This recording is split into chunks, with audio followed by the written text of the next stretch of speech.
On Starting Over, Hailey and Lynnell are sent to boot camp. Hailey and Lynnell, front and center! Please, I don't want to do this right now. But huge obstacles continue to block their progress. She kept herself in the middle of your relationship. And how are me and my brother supposed to ever talk if she's always the one communicating for us? And a Starting Over graduate returns. And she isn't happy about Josie's boyfriend. He won't take the duty. Jonathan hasn't made it on my good side yet. One house. Just so frustrating. I feel so alone. Women from all walks of life. They're all so supportive. Surviving, bonding, reinventing themselves. I want to be a better me. Starting over. Life has never been this real. Previously on Starting Over, Amy started taking steps towards a public speaking career that involved her travel experiences. As I'm up there at the podium, I'm feeling confident. I'm feeling like I know what I'm talking about. I feel like I'm connecting with everyone in the room. And Lynnell's attempt to get her son Kevin to visit Chicago so he can mend the relationship with his twin sister Hailey isn't working. We don't have parents calling here doing stuff like that, and I'm going to say no. We're done.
Please, I don't want to do this right now. I'm not in the mood for commando. Stretch it! Let's go! Oh, give me a break, ladies! Do it! How's it feel, ladies, to stretch?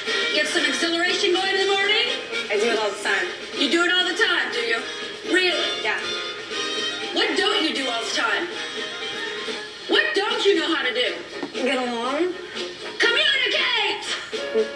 This is not exercise boot camp, ladies. We are about to embark on communication boot camp because you two do not know how to communicate. In the dining room now! It's time Hailey and Lynnell learn how to communicate because the road they're going down right now is going nowhere. They're going to stay stuck and frustrated with each other and with life. Run! Excellent! So, it's time for communication boot camp. We are going to talk today about how to handle conflict. We are going to learn a healthy way to communicate. We've got 3 rules to remember when expressing anger. Let's talk about number 1. Use I feel statements. What are you two ladies really, really good at? You're really good at blame. Instead, you're going to use I feel statements. Come up with an idea for each of you. I was embarrassed last night when you laughed at me because it hurt my feelings. Okay, so go ahead and try again. And what about trying no use? I feel sad when I'm disrespected. That's still about somebody else. Hailey, try one. What situation are you going to express? I feel annoyed when I'm told what to eat and when to eat because I'm sick of people telling me what to do. Okay. Like at dinner last night. Did you hear the difference between yours and Hailey's? Yeah, I did. Now, what happens when somebody's angry at you? 3 rules to remember when someone's angry at you. Number 1. Read. Number 2. Listen. 3. Validate. Excellent. And if you breathe, active listen, and validate, they're going to be more open, they're going to diffuse, and you can have an actual conversation. I'm having a hard time with this. It is very hard. This is a very, very difficult skill. So today is not an opportunity to beat yourself up. It's an opportunity to just get better at it. Hailey's biggest challenge will be having compassion for her mother.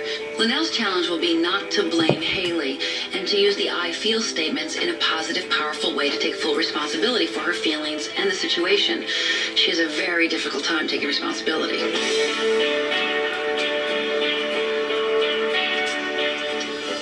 Hi, Amy. Hey.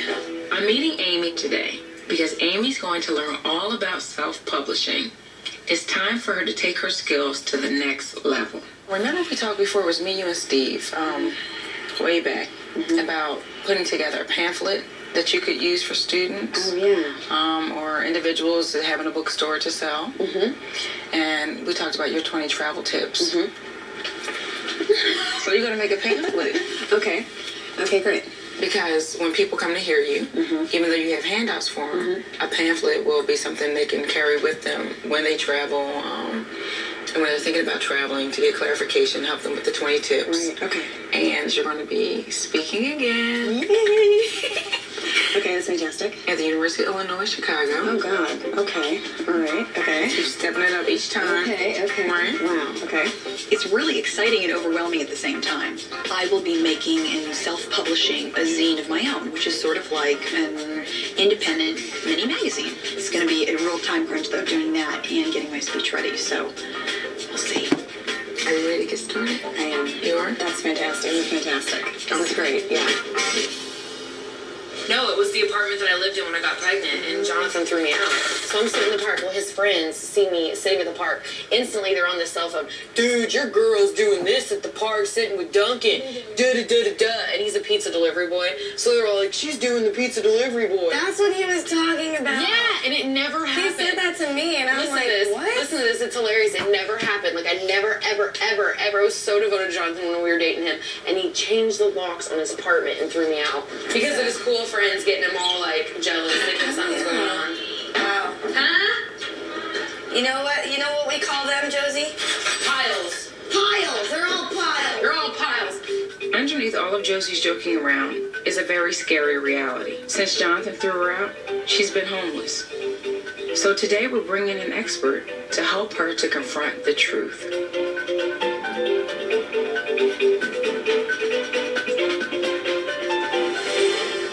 Amy, your goal is to balance love and career. Yes. And you have another talk coming up Yes, I do. in 2 days' time. Yes, I do. How exciting is that? Very exciting. Excellent. And I know that you're writing something up called the 20 Tips of Going Overseas. Yes. And I am, turning that into a zine. I'm very proud of my tips. I like them, and I really enjoyed handing them out at my last talk.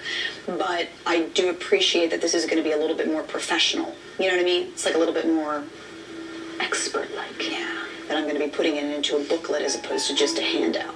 It's clear that Amy has really clicked into her passion. Traveling, writing, speaking is her purpose. And so how does this help you with your goal of balancing love and career? I think for the first time I'm seeing my future as not just being a wife, as not just taking care of Steve and Steve's career, as not just me just getting a job and pushing through, as me really doing something for me that fulfills me. Perfect. Yes. I love that. Lynnell, Hailey, what's the situation with Kevin and Blue?